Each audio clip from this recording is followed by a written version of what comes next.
बिस्मिल्लाहिर्रहमानिर्रहीम अस्सलाम वालेकुम दोस्तों, तुसीं देखदे पए हो लुडन पंजाब टीवी ते मैं तुहाडा मेज़बान मुहम्मद अहमद। सब तो पहले जनाब अपने चैनल लुडन पंजाब नूं करना है सबसक्राइब और बैल आइकॉन नूं करना है प्रेस ताकि मेरी आने वाली अच्छी और बेहतरीन वीडियो जनाब मेरे वीर वेखण। सब तो पहले जनाब वीरां वास्ते वैल लैके आए हैं, बाखड़ी और दुध भी देंदी है, गब्बण भी है। सारियां गल्लां बातां मालक को तसल्ली करांगे। मुल बड़ा मुनासिब है अल्लाह दे हुक्म नाल। वैड़ की जनाब नस्ल जात वेखनी है और जनाब कद काड़ वेखना है और मूँह तो चौगी जनाब एक बार सूई है, कोई 3-4 किलो दुध भी देंदी है और माशाअल्लाह इंज जनाब सोहना सुथरा जानवर, रंग बड़ा सोहना और जनाब ए वेखना है और मूँह तो चौगी माशाअल्लाह सोहना सुथरा मोनी गां जनाब वैड़ है। और थण वेखना है, थण जनाब सोहना थण माशाअल्लाह, मोटा मोटा थण भी मोटा मोटा है और विरल भी ठीक ठाक है। हर शय की तसली करनी, लत्त छत भी चंगी मोटी, खून पित पूरा माशाअल्लाह वैड़ कोले। मूँह मड़ा पट के विखा दिया जो, मूँह तो जनाब चौगी, इस गल भी तसली कर लें आपां। और किन्नी देर की गब्बण है यह जनाब वेख लेना, किन्नी देर की गब्बण है किन्नी देर की नहीं गब्बण, दुध किन्ना है, ये सारी सील साऊ भी जनाब आ वेखो ना जी, सील साऊ भी है माशाअल्लाह। तो ये पहाड़े ते चौंदे जो कि टीका टूका लाते जो? पहाड़े ते, ठीक है। अच्छा, तो इन किन्नी क देर हो गई सूई नूं? सूई नूं तकरीबन हो गए 6-7 महीने हो गए। ठीक हो गया। हुण दुध किन्ना इहदे कोले?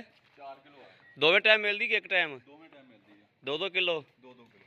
ठीक है, पक्का? तो कोई चीज़ नहीं पाते, बस कदे पट्ठा सी। ठीक हो गया। तो ये टीका कदों किन्ने देर दा रखाया?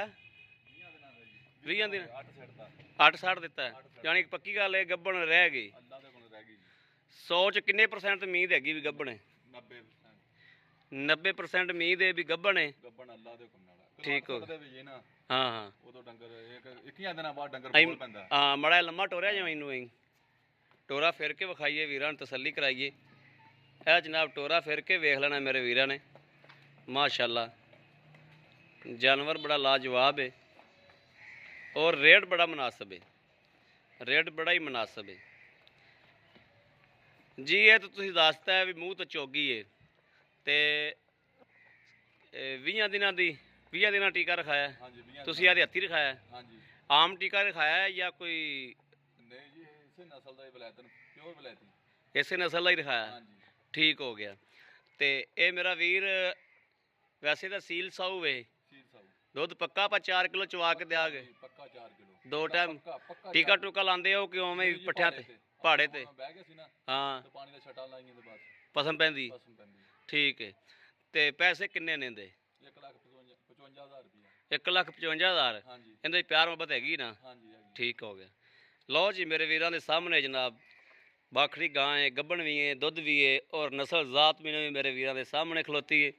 किसी वीर भरा नूं पसंद होवे राबता कर सकता है 0307 00 15 881। इहो ही व्हाट्सअप नंबर है, इहो ही राबता नंबर है।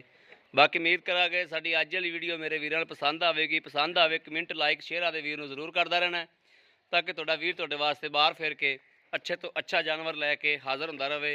बाकी जनाब इस वीडियो तो आदे वीर अहमद देनी इजाज़त। अल्लाह निगहबान, पाकिस्तान जिंदाबाद।